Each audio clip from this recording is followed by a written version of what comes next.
ஆச்சி Royal gulab jamun packs ஒன்று வாங்கினால் ஒன்று இலவசம். எனக்கு ரோபோ சங்கரை பார்த்து கேட்கணும்னு தோணுது. உனக்கு அறிவு இல்லையாடா? உனக்கு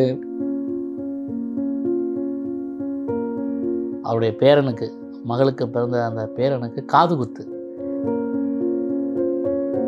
தமிழகத்தின் திரைப்படத்துறையில் மிக உச்ச பிரபலங்களாக இருந்த என்எஸ் கிருஷ்ணன், அப்புறம் தியாகராஜ பாகவதர், சந்திரபாபு, பாண்டியன் சார், முரளி, கலாபவன்மணி, இப்போ ரோபோ சங்கர், இவங்கெல்லாம் இந்த ஒரு பழக்கத்துக்கு அடிமையானதுனாலேயே 50 வயது தாண்டாமல் போயிட்டாங்க சார்.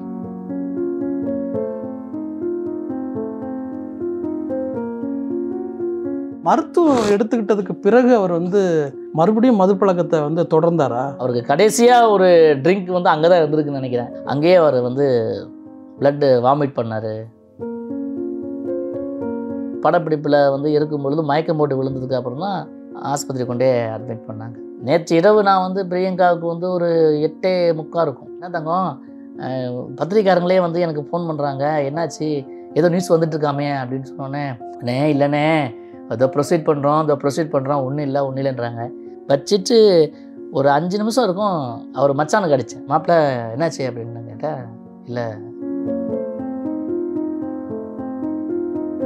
டான்சர்ஸ்லாம் ஸ்டேஜில் அப்படி ஒத்த கையில் இந்த பக்கம் 2 பாடி பட்டு தூக்குவார் சார். அவரோட இதை காட்டுறதுக்கு அப்படியே ஒரு பூச்செடி மாதிரி போய் தூக்கிடுவார் சார். ஒவ்வொருத்தரைங்க லிஃப்ட் பண்ணுறது. அப்படிப்பட்ட ஆள் திடீர்னு உடம்பு சொல்லலாம் போயிட்டு நின்னப்போ இப்படி சுண்டு வரல, இப்படி தள்ளினா கீழே விழுந்துருவார் சார்.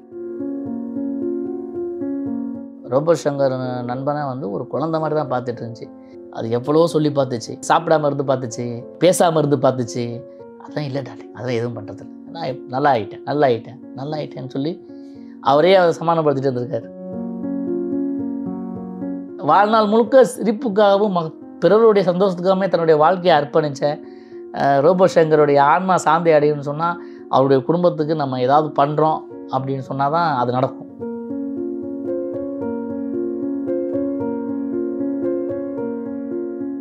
வாவ் தமிழா பார்வையாளர்களுக்கு வணக்கம். தமிழ் சினிமாவில் மிகப்பெரிய ஒரு சோக சம்பவம் நிகழ்ந்துள்ளது. நகைச்சுவை நடிகர் திரு ரோபோ சங்கர் அவர்கள் திடீரென்று காலமாக இருக்கிறார்.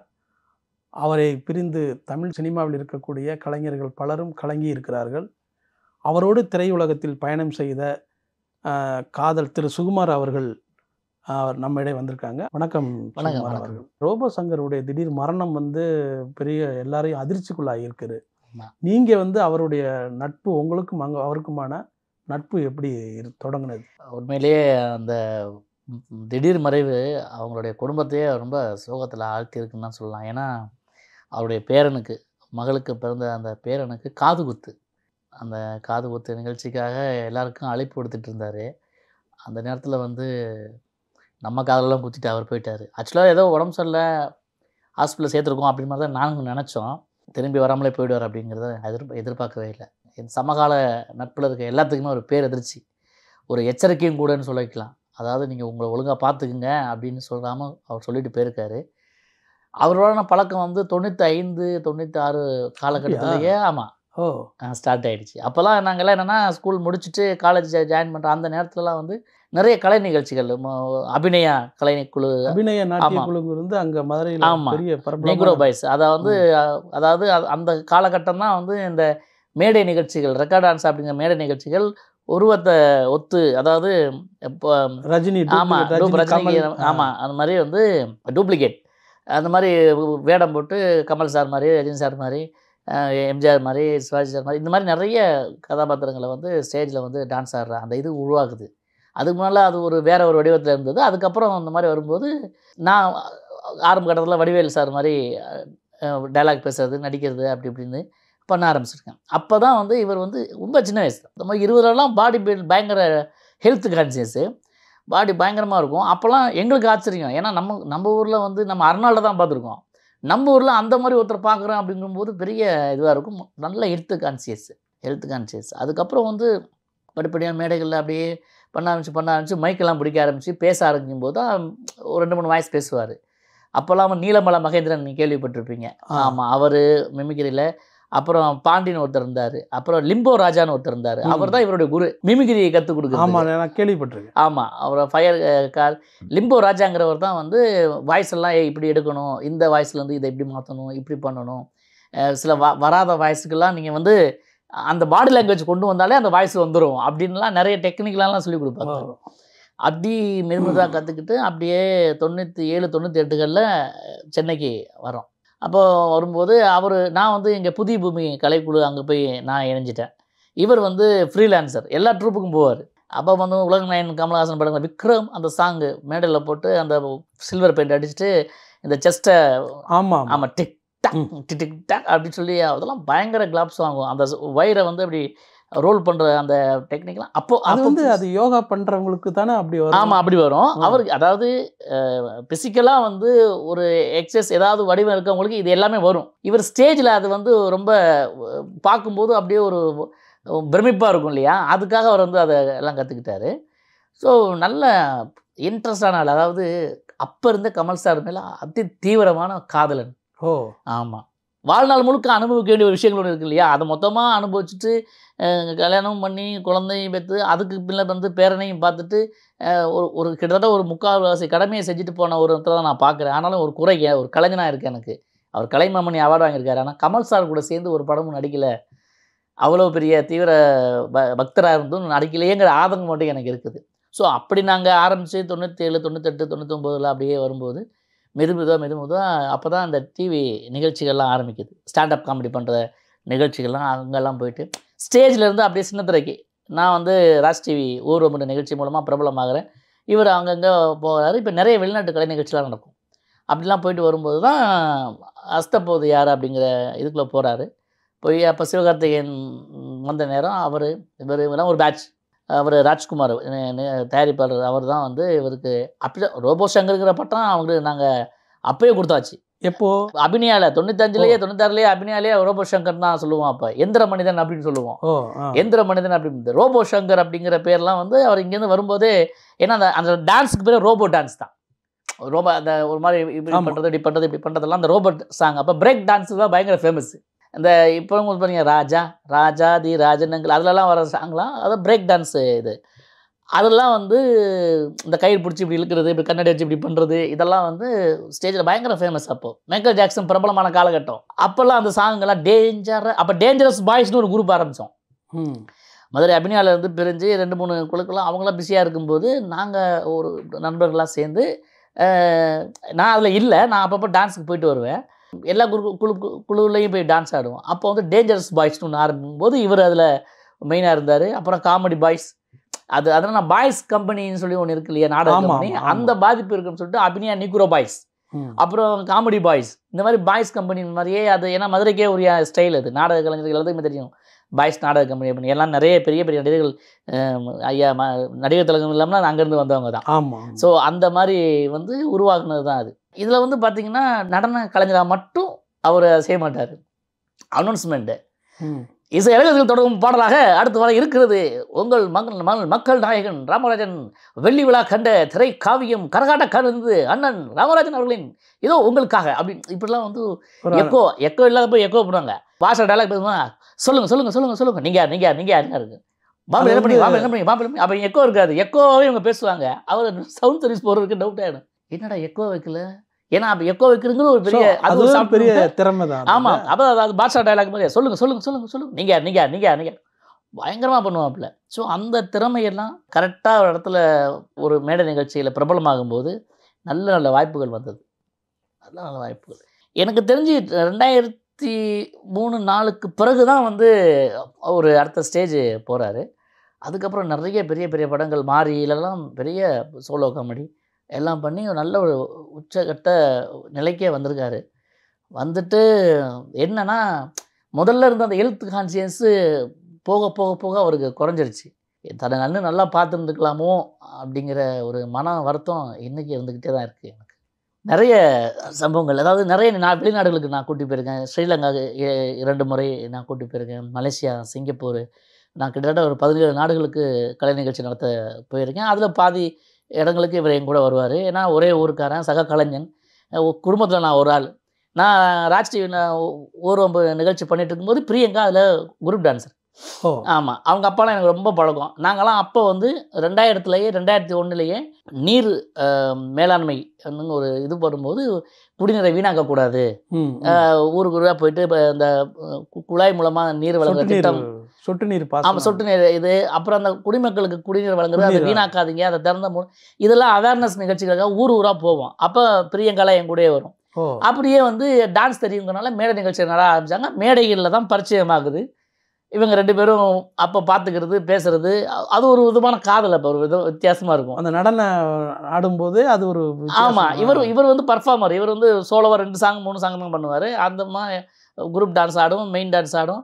அப்போ இன்னும் கொஞ்சம் இதே ஷேப் தான். பட் அவன் ரொம்ப அடிப்படை இது விஷயத்துலேருந்து வந்திருக்காங்க. ரொம்ப ஆமாங்க, அவங்க அப்பா இங்கே கஷ்டப்பட்டு வந்திருக்காங்க. ஆமாம் வேலூர் பக்கத்தில் இந்த ஏரியா பக்கம் இனிமேல் தான் அவர் நல்லா வாழணும். கரெக்டுங்க. இனிமே தான் ஏதோ ஒன்று பெருசாக பண்ண போகும்போது ஏற்பட்ட ஒரு இனிமே தான் இவங்க ஏதோ பண்ண போகிறாங்க அப்படின்னு ஒரு ஸ்டேஜ் இருக்கும். அதை நான் விவேக் சார்கிட்ட எதிர்பார்த்தேன். இனிமேல் தான் சார் ஏதோ பண்ண போகிறாரு. பட் டப்புன்னு அவருடைய மரணம். அப்புறம் ரோபோ சங்கர் நண்பன் ரோபோ சங்கருக்கும் அவருடைய மனைவி பிரியங்கா அவர்களுக்கும் அந்த மேடை சந்திப்பு எப்படி நடந்தது? நிறைய ஊர்களுக்கு நிகழ்ச்சிகளுக்காக போவோம். திருவிழாகட்டும், மேடை நிகழ்ச்சியாகட்டும், கட்சி நிகழ்ச்சிகள், இந்த மாதிரிலாம் மேடை தமிழ்நாடு முழுக்க கால் வைக்காத இடமே கிடையாது. அப்படி போகும்போதெல்லாம் ஒரே வேனுக்குள்ளே தான் போவோம். பின்னாடி பக்கம் வந்து ஃபுல்லாக ஜென்ஸ் போய் உட்காந்துக்குவோம். முன்னாடி வந்து 4-5 கேர்ள்ஸ் இருந்தால் அவங்க உள்ள உட்கார வச்சுருவோம். ஸோ இப்படி ஊருக்காக போகும்போது ஒருத்தருக்கு ஒருத்தர் ஹெல்ப் பண்ணுற அந்த இதில் அவங்க 2 பேருக்குள்ளேயும் மேடையில் இந்த மாதிரி காதல் மலர ஆரம்பிச்சிச்சு. அது எல்லாத்துக்கும் தெரிய ஆரம்பிச்சிச்சு. நாங்கள் அந்த மேட் ஃபார் ஈச் அதர் 2 பேரும் இப்போ பயங்கரமாக கட்டு மஸ்தாக இருப்பார். அந்த அம்மாவும் பிரியங்காவும் நல்லா இதாக இருக்கும். பயங்கரமாக கிண்டல் பண்ணுவோம். இப்படிலாம் போகும். அது ஒரு ஆரம்பத்தில் ஒரு கிண்டலாக தான் ஆரம்பிச்சது எல்லாமே. அது காதலாக என்னென்னு தெரியாது. ஆனால் ரோபோ சங்கர் நான் ரொம்ப வியந்த விஷயம். இது ஒரு காதல் ஒரு பக்கம், இலைமறை காயா எல்லாருக்கும் டான்ஸர்ஸுக்கு தெரியும். அப்போ உள்ள பிரபலத்தன்மையான மீடியாக்கள்லாம் கிடையாதுனால அப்படியே போயிட்டே இருக்குது. ஒரு நல்ல ஸ்டேஜ் வந்து அவர் அஸ்தப்போது கலக்க போது யாராகி பட வாய்ப்புகள்லாம் போய் நல்ல ஸ்டேட்டஸ்க்கு வந்ததுக்கு பிறகும் பிரியங்காவை கல்யாணம் பண்ணிட்டாப்புல. அது ஆமாம், அதாவது அவர் நினச்சா என்ன வேணால் பண்ணியிருக்கலாம். மீன்ஸ் அவருக்கு தகுந்த ஸ்டேட்டஸ் அந்த மாதிரி ஆட்களாக பார்த்துருக்கலாம். ஆனால் ஒரு குரூப்பில் ஆடிட்டு இருந்த ஒரு பெண்ணை கைவிடாமல் காதலிச்சு கல்யாணம் பண்ணிக்கிட்ட அந்த நண்பனை எனக்கு அவ்வளோ பிடிக்கும் எனக்கு. ஏன்னா நான் ஆரம்ப காலத்தில் இவங்க காதலுக்கெல்லாம் முன்னாடியே நான் பயணித்தேன் பிரியங்கா கூட. அதுக்கு இப்போ எனக்கு என்ன ஆறுதல் சொல்லணும்னு கூட தெரியல போய் நின்று. ஏன்னா வார்த்தையே கிடையாது இல்லைங்களா? இந்த இழப்பை எப்படி ஈடுகட்டுவீங்க? அவருக்கு என்ன பதில் சொல்லணும்னா இந்த கேள்வியெல்லாம் எனக்கு ரோபோ சங்கரை பார்த்து கேட்கணும்னு தோணுது. உனக்கு அறிவு இல்லையாடா? உனக்கு ஆதங்கம் தானே. ஒரு குழந்தைய வச்சுக்கிட்டு மகள் இப்போது இவங்க என்ன பண்ணுவாங்க? இனிமேல் சொந்தமாக வீடு வாங்கியிருக்காங்க, அதுக்கு இன்னும் லோன் போயிட்டு இருக்குது.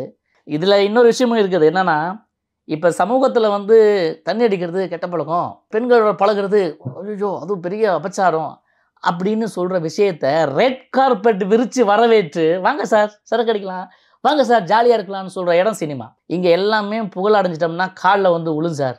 ஆனால் அதுக்கு நீங்கள் கொஞ்சம் தலை வணங்கிட்டீங்க, இடம் கொடுத்துட்டீங்கன்னா அது உங்களை காலி பண்ணிட்டு போயிடும். தமிழகத்தின் திரைப்படத்துறையில் மிக உச்ச பிரபலங்களாக இருந்த என்எஸ் கிருஷ்ணன், அப்புறம் வந்து தியாகராஜ பாகவதர், சந்திரபாபு, பாண்டியன் சார், முரளி, கலாபவன்மணி, இந்த இப்போ ரோபோ சங்கர், இவங்கெல்லாம் இந்த ஒரு பழக்கத்துக்கு அடிமையானதுனாலேயே 50 வயது தாண்டாமல் போயிட்டாங்க சார். 40லேருந்து 50 வயசுக்குள்ளே அவங்களுடைய சாப்டர் ஓவர் சார். அது ஒரு மிகப்பெரிய பாடம் நமக்கு எல்லாமே. இது என்ன செய்யும்னா சார், உங்களோட பிரபலத்தன்மை, கலைமாமணி, நீங்கள் எவ்வளோ பெரிய சூப்பர் ஸ்டார் எல்லாமே இருக்குங்க சார். ஆனால் நீங்கள் சம்பாரித்து என்ன சார் பண்ண போகிறீங்க? சம்பாதிக்கிறது சந்தோஷமாக இருக்கிறதுக்கு, நீங்கள் வந்து நீங்கள் நினச்ச மாதிரி ஒரு வாழ்க்கையை வாழ்கிறதுக்கு, அதுக்கு இந்த உடம்பு தான் ப்ராப்பர்ட்டி. அதை பற்றின அவேர்னஸாகவும் வெளியில் சொல்லிகிட்டு இருந்தார். மது பழக்கம் வந்து ரொம்ப மோசமானது, கரெக்ட், நீங்கள் கவனமாக இருக்கணும் அப்படிங்கிற விஷயத்தையும் சங்கர் வந்து ரோபோ சங்கர் வந்து சொல்லிகிட்டு இருந்தார். ஆமாம், இதையும் சொல்லிட்டு தான் போயிருக்காரு. இதையும் மீறி நீங்கள் வந்து பண்ணிட்டீங்கன்னா இந்த மாதிரி ஆகிடும்னு தியாகம் பண்ணி உயிர் தியாகம் பண்ணி காமிச்சிருக்காருன்னு தான் சொல்லணும். அவருக்கு மஞ்சக்காமாலையில் நோய் பாதிக்கப்பட்ட காலகட்டம்ல எப்போ டான்சர்ஸ்லாம் வந்து ஸ்டேஜில் வந்து அப்படி ஒத்த கையில் இந்த பக்கம் 2 பாடி பட்டு தூக்குவார் சார். அவரோட இதை காட்டுறதுக்கு அப்படியே ஒரு பூச்செடி மாதிரி போய் தூக்கிடுவார் சார் ஒவ்வொருத்தரையும் லிஃப்ட் பண்ணுறது. அப்படிப்பட்ட ஆள் திடீர்னு வந்து உடம்பு சொல்லாமல் போயிட்டு வந்து நின்னப்போ இப்படி சுண்டு வரல, இப்படி தள்ளினா கீழே விழுந்துருவார் சார். அவ்வளோ வீக்காக இருந்தார். ஆனால் மெதுமெதுவாக அதுலேருந்து நிறைய பேரோட தயவால் உதவியாளர் நக்கீரன் சாருடைய அந்த இது அவர் சென்று அவரோட நிறைய ட்ரீட்மெண்ட் பார்த்துருந்தாங்க. என்கிட்ட ஒருத்தர் கேட்டார் சார், வீரபாபுன்னு ஒருத்தர். அவர் கொரோனா டைமில் மட்டும் கிட்டத்தட்ட 5000 பேரை வந்து மருத்துவர் ஆமாம் மருத்துவர் ஐயா முடக்கரத்தான் படம்னு கூட ஒரு படம் எடுத்தார். அதில் நானும் நடிச்சிருந்தேன். அப்போ அவர் என்ன கேட்குறாரு, இந்த விஷயத்த கேள்விப்பட்டுட்டு, சுகுமார் சார் எனக்கு இந்த ரொம்ப முடியாமல் லிவர் ஏதோ பிரச்சனையாச்சாமே, எனக்கு அவங்க நம்பர் கொடுத்தா எந்த செலவுமே பண்ண வேணாம், எல்லாத்தையும் நானே பார்த்துக்கிறேன், இலவசமாக நானே வந்து அவருக்கு ட்ரீட்மெண்ட் பார்த்து ஏற்றுக்கிட்டு நான் அவரை வந்து காப்பாற்றுறேன், நான் கேரண்டி கொடுக்குறேன்னாரு. நான் உடனே பிரியங்காவுக்கு அடித்து, அம்மா அந்த மாதிரி ஒரு டாக்டர் கேட்குறாரு, நம்பர் கேட்குறாரு, கொடுக்குவா அப்படின்னு கொடுத்துருக்காங்க. அவர் பேசியிருக்கார். இல்லை இல்லை நாங்கள் வந்து ஒரு இடத்துல பார்த்து செக் பண்ணிட்டோம், அங்கேயே க்யூர் பண்ணுறேன்னு சொல்லிட்டாங்க, அதனால் வேண்டாம் அப்படின்னு சொன்னோன்னே அவரும் சொன்னார் என்கிட்ட, இல்லை அந்த மாதிரி கேட்டேன் சார் இப்படி சொல்லிட்டாங்க அப்படின்னு சொல்லிட்டு. நான் அப்புறம் சொன்னேன், மா நீங்கள் ஆலோபதி இங்கிலீஷ் மெடிசன்லாம் பொறுத்தலாம் ஓகே, அது நிரந்தர தீர்வை கொடுக்குமா அப்படின்னா எனக்கு தெரியல. ஆனால் இவர் ஒருத்தர் கேரண்டி தர்றாரு, நிறைய பேஷண்ட்டை கிளியர் பண்ணியிருக்காரு. ஆமாம், அது வந்து ப்ராப்பராக அவரே அங்கேயே தங்க வச்சு 1 மாதம் 2 மாதம் க்யூர் பண்ண அனுப்புகிறாரு. நீங்கள் பண்ணால் என்னன்னு கேட்டேன். இல்லைண்ணா அது அவர் பார்த்துக்கிறாங்கன்னு சொல்லிட்டாங்க அப்படின்னு சொல்லி கொஞ்சம் அவங்க கவனக்குறைவாக இருந்துட்டாங்களோ அப்படின்னு கூட எனக்கு தோணுது. பட் ஆனால் அவங்க மேக்ஸிமம் ட்ரை பண்ணுறாங்க. யாராக இருந்தாலும் அவங்க குடும்பத்தில் அதெல்லாம் நிறைய பண்ணாங்க. எனக்கு அதில் வந்து எந்த இதுவுமே கிடையாது. ஆனால் மருத்துவம் எடுத்துக்கிட்டதுக்கு பிறகு அவர் வந்து மறுபடியும் மது பழக்கத்தை வந்து தொடர்ந்தாரா? சில இடங்களில் நானே கவனிச்சிருக்கேன். ஆனால் அவரை பொறுத்த வரைக்கும் அவர் ஸ்டடியாக இருக்குன்னு நினைக்கிறாரு. நம்ம வந்து ஸ்டடியாக தான் இருக்கோம், கரெக்டாக தான் இருக்கோம், போனால் ஒன்றும் தெரியாது அப்படின்னு நினச்சி திரும்பவும் ஆரம்பித்தது தான் அவருக்கு பிரச்சனை. இப்போ நான் உங்களை என் கண்காணிப்பில் இருக்க வரைக்கும் தான் சார் உங்களை பார்க்க முடியும். எல்லா இடத்துக்கும் உங்களோட பின்னால் நான் வர முடியாது. இப்போ அவுட்டோர் ஷூட்டிங்லாம் போயிட்டால் என்ன நடக்குதுன்னே தெரியாது, அங்கே என்ன நடக்குன்னு தெரியாது. அங்கே அதாவது சார் நம்ம மற்றவங்களை ஏமாத்தலாம் நினச்சிக்கிட்டு நம்மளே ஏமாற்றிக்கிட்டு இருக்கோம் அப்படிங்கிறது தான் உண்மை. சில விஷயங்களில் அது வேண்டான்னு முடிவு பண்ண வேண்டியது அவராக தான் இருந்திருக்க முடியுமே ஒழிய, அது எவ்வளவோ போராடிச்சு, அது எவ்வளவோ சொல்லி பார்த்துச்சு, என்னென்னவோ என்ன சொல்கிறது, சாப்பிடாமல் இருந்து பார்த்துச்சு, பேசாமல் இருந்து பார்த்துச்சு, இவ்வளோ எல்லாத்தையுமே சொல்லி தான் அது முயற்சி பண்ணிச்சு. அதுக்கு அந்த வருத்தம் அது இன்னும் முகத்தில் இருக்குது. அது நான் சொல்லும் போதெல்லாம் இதை தான் சொல்லக்கூடாத சிஸ்டர் அப்படின்னு சொல்லும் போதெல்லாம் எவ்வளோ தான் சொல்கிறது அப்படின்ற மாதிரி ஒரு அயற்சி அதுக்கு ரொம்ப சோர்ந்துருச்சு. அது இப்போ மனதாலையும் சோர்ந்து உடலாலையும் சோர்ந்து அதை பார்க்கும்போதே ரொம்ப கஷ்டமாக இருக்குது. ஏன்னா அவ்வளோ ஆக்டிவாக இருந்த சோசியல் மீடியாக்களில் அவங்களுடைய கல்யாண மகளுடைய வரவேற்பு நிகழ்ச்சியாக இருக்கட்டும், குழந்தை பிறந்த விஷயமாகட்டும், எல்லாமே அதாவது தமிழ் சினிமாவில் ரஜினி கமலுக்கு அப்புறம் அதிகமான நட்சத்திரங்கள் வந்தது ரோபோ சங்கர் வீட்டு திருமணம். ஆமாம் ஃபங்க்ஷனுக்கு தான் ரொம்ப கிராண்டியராக பண்ணி. என்ன காரணம்னா அவர் பழகாத மனிதரே கிடையாது சார். இப்போ சில பேர் ஸ்டேட்டஸ்லாம் பார்ப்பாங்க, நம்ம ஒரு ஸ்டேட்டஸில் இவர்கிட்ட இவ்வளோ தான் பேசணும், இவர்கிட்ட இவ்வளோ தான் இருக்கணும் அப்படிங்கிற அதெல்லாம் கிடையாது. யார்கிட்ட பழகினாலும் டவுன் டு எர்த்து. ஏன்னா அந்த ஸ்டேஜில் தான் வந்ததுனால அந்த மனநிலையில் தான் எப்போவுமே இருந்தார் ரோபோ சங்கர். அந்த மனநிலையில் தான் நான் உங்களுள்ள ஒருத்தன், உங்களை ஒரு ஆள், ஸ்டேஜ் ஏறி மைக் பிடிச்சா தான் நான் ஒரு ஆர்டிஸ்ட்டு, மேக்கப் போட தான் நடிகேன், அவங்க வழியில் வந்துட்டேன்னா நான் உங்களோட ஒரு ஆள் அப்படிங்கிற அந்த எண்ணமே. கமல்ஹாசன் ரசிகராக இருந்த ஒருத்தர் வந்து திரும்ப சினிமாவுக்கு வந்த பிறகு கமல் அவர்களை சந்தித்த அந்த நிகழ்வு உங்கள்கிட்ட சொல்லியிருக்காரு, நிறைய சொல்லியிருக்காரு. ஐயோயா அது இப்போ கிடையாது, மேடைகளில் அவரை பற்றி பேசும்போது, அவர் பற்றி மிமிக்ரி பண்ணும்போதும் கமலாவே ஆகிடுவார் அவர். அந்த மாதிரி முதலாம் எப்போ போனாலும் அவருடைய படங்கள் ரிலீஸ் விரும்மாண்டி பண்ணும்போது ஆகட்டும், அந்த 2-3 படங்கள்லாம் வந்து ரீரிலீஸ்லாம் பண்ணார் அவர். ஒவ்வொரு புது படத்துக்கும் அப்போ ரிலீஸ் இப்போ கிடையாது, நான் சொல்கிறது 20 வருஷமாக தொடர்ந்து உலகநாயகன் கமலஹாசன் அவர் முதல்ல வந்து மதுரையில் ஒரு போஸ்டர் அடிக்கிறார், ஆஸ்காரே என் தலைவன் படம் வெளியாகிறது, ஆஸ்காரே வந்து நில் அவர் காலடியில் அப்படின்னு போட்டு ரோபோ சங்கர் அடிக்கிறாரு, ஆஸ்காரே வந்து நில் அப்படின்ட்டு. ஸோ அந்த மாதிரி வெறித்தனமான ஒரு ஃபேன் நான். அதுதான் சொல்லுவேன். நான் இடையில பார்த்தப்போ ஒரு அடி சொன்னேன், ஏண்டாலிங் உலகநாயகனை வந்து அவர் நடிப்பை அவருடைய இதெல்லாம் இமிட்டேட் பண்ணுறது, அவருடைய ரசிக்கிறது தாண்டி அவர் இந்த வயசுலையும் எவ்வளோ ஃபிட்னஸாக இருக்கார், அப்படி இதெல்லாம் விட்டுட்டு ஒழுங்காக இருக்கார், மீன்ஸ் தீய விஷயங்கள்லாம் விட்டுட்டு அது மாதிரி நீங்கள் இருக்கணும்ல, அப்போ தானே ஒரு ரசிகராக அவனுக்கு பெருமை அப்படின்னு. அதான் இல்லை டார்லிங், அதெல்லாம் எதுவும் பண்ணுறதில்ல, நான் நல்லா ஆகிட்டேன்னு சொல்லி அவரே அதை சமாதானப்படுத்திட்டு இருந்திருக்காரு. பசங்கள்லாம் எப்படி அவங்களுடைய மகள் இந்திரஜா இப்போ என்னென்னா கல்யாணம் ஆனதுனால அதுக்கு ஒரு ஃபேமிலி ஒரு கமிட்மெண்ட்டு அப்படி வந்துருச்சு. அதனால் அது பிரச்சனைலாம் இருக்காது சார். ஏன்னா அவங்க தொடர்ந்து இனிமேல் இந்த தளத்தில் இயங்கி தான் ஆகணும். இனிமேல் வரக்கூடிய பழகிக்கிட்டு இருக்கிற இன்னும் படம் எடுக்க போகிற நண்பர்கள், இயக்குநர்கள் அவங்கெல்லாம் அவங்களுக்கு தொடர்ந்து வேலையை கொடுத்தா மட்டும்தான் அடுத்த நகர்வுகளுக்கு கரெக்டாக இருக்கும், சரியாக இருக்கும்னு நினைக்கிறேன். ரோபோ சங்கருடைய இந்த இழப்புக்கு பிறகு அவங்களுடைய குடும்பம் எப்படி அன்றாட நிகழ்வுகளை சந்திக்க போது ஒரு நிரந்தர வருமானத்துக்கு என்ன இது பண்ண எப்படி ஒவ்வொரு குடும்பத்தில் ஒரு இழப்பு ஏற்படும்போது அதை கடந்து போவதற்கு இது நினச்சிட்டே இருந்தால் உட்கார முடியாது, பண்ண முடியாது சார். அப்போ அடுத்த கட்டத்துக்கு என்ன போகிறோங்கிறத அப்படியே காலம் தீர்மானிக்கும்னு தான் சொல்லணும்.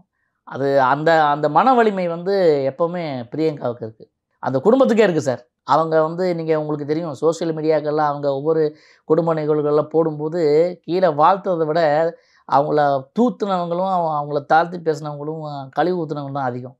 சில கமெண்ட்ஸ்லாம் பார்க்கவே முடியாது, அவ்வளோ கேவலமாக.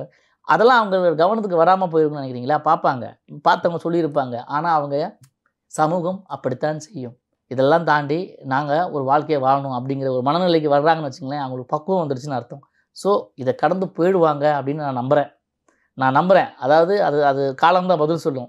அவங்கள பொறுத்த வரைக்கும் பொருளாதார ரீதியாக பெரிய பலம் வீணமாக இல்லை அப்படின்னாலும் நீங்கள் சொல்கிற மாதிரி தொடர்ந்து வேலை வாய்ப்புகள் வரல. இப்போ நிறைய சேனல்லாம் கூப்பிட்டு வாய்ப்புகள் கொடுத்துட்டே இருந்தாங்க. யாருக்கு? நம்ம ரோபோ சங்கருக்கெல்லாம். சமீபமாக படம் இல்லைனாலும் ஒரு சேனல் காப்பாற்றிட்டு இருந்தது இல்லை. இப்போ அந்த ஆலமரமே சரிஞ்சிருச்சு. இனிமேல் அந்த அந்த தாங்க விழுதுகள் இல்லை அப்படிங்கிறது தான் உண்மை. பட் நல்ல நண்பர்கள் தயவால் அவங்க நிறைய ஹெல்ப் பண்ணால் நிச்சயமாக அவங்களுடைய லைஃப் தொடர்ந்து நல்லா போகும். ஏன்னா எல்லாரையுமே சிரிக்க வச்ச, வாழ்நாள் முழுக்க சிரிப்புக்காகவும் பிறருடைய சந்தோஷத்துக்காகவே தன்னுடைய வாழ்க்கையை அர்ப்பணித்த ரோபோ சங்கருடைய ஆன்மா சாந்தி அடையும்னு சொன்னால் அவருடைய குடும்பத்துக்கு நம்ம ஏதாவது பண்ணுறோம் அப்படின்னு சொன்னால் தான் அது நடக்கும். அதுதான் அந்த கலைஞனுக்கு செய்கிற ஒரு மரியாதையாகவே இருக்கும். ஏன்னா இது ஒன்றும் மாபெரும் தவறு அப்படின்னு சொல்கிற சமுதாயத்தில் நம்ம இல்லை. என்ன 90% சினிமாக்காரங்களும் சரி யாராலும் சரி வெளியே தெரியாது. ஆனால் இந்த பழக்கத்துக்கு அடிமானங்க இருக்காங்க. நானே எப்போதாவது ஒரு முறை குடிக்கிறது உண்டு, நான் இல்லைன்னு சொல்லலை. பட் சினிமாவில் அதை தவிர்க்க முடியாதுன்னு சொல்லிட்டு அதுக்கு மேலே போயிடக்கூடாது. கொஞ்ச நாளைக்கு முன்னாடி இலங்கையில் அவரோட அதிகமான ட்ராவல் இருந்ததாகவும் அவர் சில நாளே அங்கே தங்கியிருந்ததாகவும் கூட சொல்கிறாங்களே. இல்லை அவர் அடிக்கடி வருவார். ஏன்னா அவருக்கு வந்து ஹோம் டவுன் மாதிரி ஸ்ரீலங்கா வந்து அடிக்கடி ஹோம். நிறைய நண்பர்கள் அங்கே இருக்காங்க, அடிக்கடி போய் பார்ப்பார். கலை நிகழ்ச்சிக்கு போவார். கலை நிகழ்ச்சி இல்லாதப்பவும் அவர் போயிட்டு தான் வருவார். அந்த மாதிரி நிறைய பழக்கங்கள் இருந்தது அவருக்கு. கடைசியாக இந்த இதெல்லாம் விட்டுட்டு போனப்போ ஒரு நிகழ்ச்சி ஒரு வாரம் 10 நாளைக்கு முன்னால் கிங்காங் அண்ணனும் அவரும் போயிருந்தாங்க ஒரு நிகழ்ச்சிக்கு. அங்கே நண்பர்கள்லாம் சேர்ந்ததுக்கப்புறம் அவங்களுக்கு தெரியாது சார். அவங்களுக்கு பிரமிப்பாக இருக்கும். ஒரு செலிபிரிட்டியை பார்த்தோன்னா சார் வாங்க சார் போட்டது தான் சார் ஏதாவது சாப்பிடுங்க சார் அப்படின்னு கேட்பாங்க. எல்லாம் வேணாம் வற்புறுத்தினாலும் விட மாட்டாங்க, அதுதான் உண்மை. பட் அவருக்கு கடைசியாக ஒரு ட்ரிங்க் வந்து அங்கே தான் இருந்திருக்குன்னு நினைக்கிறேன். ஏன்னா அங்கே வந்து இருந்த நண்பர்களெல்லாம் எனக்கு அறிமுகமான நண்பர்கள் அவங்க சொன்னாங்க, அங்கேயே அவர் வந்து பிளட்டு வாமிட் பண்ணார், ரத்த வாந்தி எடுத்தார் ஸ்ரீலங்காவில். ஆமாம். அதுக்கு பிறகு இங்கே கிளம்பி வந்து படப்பிடிப்பில் வந்து இருக்கும் பொழுது மயக்கம் போட்டு விழுந்ததுக்கு அப்புறம் தான் ஆஸ்பத்திரி கொண்டே அட்மிட் பண்ணாங்க. நேற்று இரவு நான் வந்து பிரியங்காவுக்கு வந்து ஒரு 8:45 இருக்கும். அப்போ கால் பண்ணி என்னம்மா யாரோ ஃபோன் பண்ணி என்ன கேட்குறாங்க. ஏன்னா நான் பக்கத்து ஒரு 4 பேர் தெருத்தள்ளி தான் இருக்கேன், அடிக்கடி அவங்க வீட்டுக்கு போவேன். அப்போ என்ன தங்கம் பத்திரிக்காரங்களே வந்து எனக்கு ஃபோன் பண்ணுறாங்க, என்னாச்சு ஏதோ நியூஸ் வந்துட்டுருக்காமே அப்படின்னு சொன்னோன்னே, அண்ணே இல்லைண்ணே அதோ ப்ரொசீட் பண்ணுறோம் ஒன்றும் இல்லைன்றாங்க. உள்ளே போய் பார்த்துக்கலாமா அப்படின்னு கேட்டேன். இல்லைப்பா பார்த்தேன், இப்போவும் இந்திரஜா உள்ளே போய் பார்த்துட்டு தான் வந்துச்சு, பார்த்துக்கிட்டு தான் இருக்கோம், வென்டிலேட்டர் தான் வச்சுருக்காங்க அப்படிலாம் சொல்லும்போதெல்லாம் சரி ஒன்றும் கவலைப்படாத, ஆண்டவனை கைவிட மாட்டார், நிறைய நல்லது பண்ணியிருக்கீங்க அப்படி இப்படிலாம் சொல்லிவிட்டு அவங்க பிரார்த்தனை பண்ணிக்கிறேம்மா அப்படின்னு சொல்லிட்டு வச்சுட்டு ஒரு 5 நிமிஷம் இருக்கும் அவர் மச்சானுக்கு அடித்தேன். ஏன்னா அது எதுவும் தெளிவாக பேசுகிற நிலைமையிலே இல்லை. அப்போது ரோபோ சிவா அவர் அண்ணன் சிவான்னு ஒருத்தர் இருக்கார். அவர் வந்து மாப்பிள்ளை என்னாச்சு அப்படின்னு கேட்டால், இல்லை ரோபோ நம்மளை விட்டு போயிட்டாப்புல அப்படின்னு சொன்னாப்புல. 9 மணி அப்போ 9:55 கிட்ட ஒரு மாதிரி அப்போ தான் பேசிட்டு வைக்கிறோம். ஒரு 10 நிமிஷம் கழிச்சு நம்ம வரணும்னு சொன்னபோது அப்படி இடியா இருக்கிற மாதிரி ஆகிடுச்சு. சரி நாம் எங்கள் நண்பனாக வெளியில் பார்த்துட்ருக்கோம், நான் பல வேலைகளில் இயங்கிட்டு இருக்கோம். பட் கூட இருக்கிறவங்களுக்குலாம் எப்படி இருந்திருக்கும் அந்த சோகம் அப்படிங்கிறது தான் இன்னும் ஆறுதல் சொல்ல முடியாத ஒரு விஷயமா இருக்குது. நீங்கள் மதுரையில் அந்த மேடை நாடகத்தில் மேடையில் நீங்களும் ரோபோ சங்கரும் ஒரு ஆரம்ப காலகட்டத்திலேருந்து இருந்திருக்கீங்க. இன்னைக்கு வந்து அவரை நீங்கள் சின்ன திரையுலகத்தையும் பார்த்துருக்கீங்க. அவருக்கு இந்த நேரத்தில் அவரை நீங்கள் கேட்குறோம்னு சொன்னால் என்ன கேட்பீங்க? எல்லாத்தையும் வந்து யோசித்து பார்த்தவர் தன்னுடைய குடும்பத்தை முதல்ல யோசித்து பார்க்கணும். ஒரு சமூகத்தில் வந்து ஒரு உலகநாயகனுடைய ஒரு தீவிர வெறியன்னு சொல்லுவேன், அவரோட லவர் தான் சொல்லுவேன், காதலன் தான் சொல்லுவேன். ஒரு காதலன் மாதிரி இருக்கக்கூடிய ஒருத்தர் வந்து கமல் சாரை பார்த்துருக்க வேணாமா? இந்த டைம்லையும் அவருடைய ஹெல்த்னஸ்ஸு, அவருடைய ஃபிட்னஸ்ஸு, அவருடைய உணவு பழக்கங்கள் எல்லாம் அந்த புகழுடைய வெளிச்சத்தை மட்டும் பார்த்து நம்ம மயங்கிடக்கூடாது. அதுக்கு பின்னால் இருக்கிற அவங்க உழைப்பை பார்த்துட்டோம்னு சொன்னால் ரோபோ சங்கர் மாதிரியான நல்ல நல்ல கலைஞர்கள்லாம் வந்து சினிமாவை இழக்கவே இழக்காது சார். மருத்துவம் எடுத்துக்கிட்டு இருக்கும்போது ஆங்கில மருத்துவமா நாட்டு மருத்துவமா அப்படிங்கிற ஒரு பிரச்சனை இருந்ததாக சொல்கிறாங்களே, அது என்ன? இந்த மாதிரியான சில கல்லீரல் விஷயங்களுக்கெல்லாம் வந்து தொடர்ந்து நம்ம சித்த வைத்தியத்தை பத்தியத்தை கடைப்பிடிச்சி சித்த வைத்திய மருந்து எடுத்துக்கிட்டா வாழ்நாளில் திரும்பவும் அந்த விஷயம் வராது சார். அது ஓரளவுக்கு உங்களுக்கு வந்து என்ன சொல்கிறது, நீண்ட நாள் வைத்தியம் தான். ஆனால் உங்களுக்கு ஒருவேளை இந்த பத்தியம் இருக்கிறதுனால அதை ஃபாலோ பண்ண முடியாதுங்கிறதுக்காக இந்த நாட்டு மருத்துவத்தை தவிர்த்திருப்பாங்களோ? ஆமாம், அதுதான். அவங்க மட்டும் நான் சொல்ல மாட்டேன் சார். இது அவங்களுக்கு மட்டும் இது கிடையாது. நம்ம மக்களுக்கெல்லாம் நமக்கு ஒரு வியாதி வர்றதுக்கு மிக நீண்ட காலம் எப்படி எடுக்குமோ அதே மாதிரி குணமாகறதுக்கும் சில காலங்கள் எடுக்கும் சார். தனுஷ் கூட நடிச்சிருக்காரு, ரோபோ சங்கர், சிவகார்த்திகேயன், பெரிய பெரிய ஆர்டிஸ்ட் இவங்களோட நடிச்சிட்டாரு. இப்போ அவங்க சார்பாக இவங்க என்ன, இப்போ அவங்க குடும்பத்தின் சார்பாக ஒரு நண்பராக நீங்கள் என்ன செய்யணும்னு நீங்கள் நினைக்கிறீங்க? கலைஞன் வந்து ஒரு பொது வாழ்க்கையிலிருந்து இந்த ஒரு நம்ம விட்டு போயிட்டாரு. கூட இருந்த நிறைய பேருக்கு நெருக்கமான பழகியிருக்காரு. என்னை தாண்டி சிம்பு ஆகட்டும், தனுஷா இருக்கட்டும், நிறைய நடிகர்கள் நம்ம சமகாலத்தில் நிறைய பிரபலமான எல்லாரும் கூட நடிச்சிட்டார் அவர். எல்லாம் நடித்து வந்துட்டாங்க. அவங்களுக்கு எல்லாத்துக்குமே அவருடைய பர்சனல் லைஃப் தெரியும், அவங்களுடைய ஃபேமிலி பற்றி தெரியும். யாருக்குமே வந்து சில பேருக்கு வந்து நடிகர்கள் மட்டும்தான் எக்ஸ்பிரஸ் ஆவாங்க, பின்னாடி யாருக்கு அங்கே குடும்பத்தை காட்ட மாட்டாங்க சில நடிகர்கள்லாம். ஆனால் அவங்களுக்கு எல்லாமே ஓப்பன் புக் அவங்கள பொறுத்த வரைக்கும். ஸோ அவங்க நிச்சயமாக இவங்களை கைவிட மாட்டாங்க. எனக்கு அந்த நம்பிக்கை கண்டிப்பாக இருக்குது. இந்த அவர் கூட பழகிற நிறைய நடிகர்கள் அவங்க இப்போ நானே கவனித்தேன். இப்போ அவர் கூட அங்கே இருக்கும்போது நிறைய பேர் வந்து கையில் உதவியெல்லாம் செஞ்சிட்ருக்காங்க. வர்றவங்கள செய்யணுங்கிற எண்ணம் நிறைய பேருக்கு இருக்குது. ஸோ அந்த மாதிரி அவங்கள கைவிட மாட்டாங்க அப்படின்னு நான் நம்புகிறேன் சார். உங்கள் நண்பனுக்கு நீங்கள் கடைசி ஏதாவது சொல்லி அனுப்பணும், என்ன சொல்லி அனுப்புவீங்க? கலைமாமணி பட்டம் வாங்கிய ஒரு 25-30 வருஷம் வந்து மேடையிலே தன்னுடைய வாழ்க்கையை அர்ப்பணித்த ஒரு மகா கலைஞன். யாரோ வந்து ஒரு கலைஞனாக இருந்துட்டு 10ஓட 11 அத்தோட இது ஒன்றா போயிருந்தா பரவாயில்ல நண்பா. நீ இந்த சமூகத்துக்கு வந்து கடைசியாக போகும்போது சொல்லுவாங்க, அப்துல் கலாம் ஐயா சொன்ன மாதிரி, பிறப்பது நமக்கு யாருக்கு தெரியுமா, இறப்பது நமக்கு சரித்திரமாக இருக்கணும் அப்படின்னு சொல்லிட்டு, நீங்கள் அப்படி வந்து ஒரு வாழ்க்கையை வாழ்ந்து ஒரு நாள் கழித்து எங்களோடையே பயணித்து நிறைய நல்ல விஷயங்கள், நல்ல படங்கள், நல்ல ஒரு பெரிய ஒரு உலகநாயகன் ரசிகனாக நீங்கள் போயிருந்தீங்கன்னு சொன்னால் உன்னுடைய நண்பன் அப்படிங்கிறதுல நான் மார்த்தட்டி பெருமை கூடுதலில் ஒரு பெரிய விஷயமா நினைப்பேன், ஒரு நண்பனாக பழகுனதில். ஆனால் இன்றைக்கி வந்து நிறைய பேருக்கு வந்து என்ன சொல்கிறது, ஆதங்கங்க. சின்ன வயசுலேயே இப்படி போயிட்டீங்களே, இந்த சாகிற வயசாகுது அப்படின்னு கேட்டுட்டு போனீங்களே, அப்படியெல்லாம் ஒரு விஷயம் நடக்கும்னு உங்களுக்கு முன்னால் நிறைய பேர் நீங்கள் பார்த்துருப்பீங்கல்ல. நிறைய நடிகர்கள் நீங்கள் பார்த்துருப்பீங்களே, உங்களோட பயணிச்சிருக்குங்கல்ல, உங்களுடைய சொந்தக்காரங்களை உறவினர்களாக இருந்திருப்பாங்களே, இவரெல்லாம் பார்த்துமா நீ ஒரு பெரிய தவறை இழைச்சிட்டு எங்களை விட்டுட்டு போயிட்ட? உன்னுடைய வாழ்க்கை எனக்கும் சரி, இதை பார்க்குறவங்களும் சரி ஒரு பாடமாக இருக்கணும். அப்படி வேணால் நான் இதை ஏற்றுக்கிறேன் அப்படின்னு சொல்கிறது தான் நண்பனை பார்த்து நான் கேட்குற ஒரே விஷயம். நன்றி.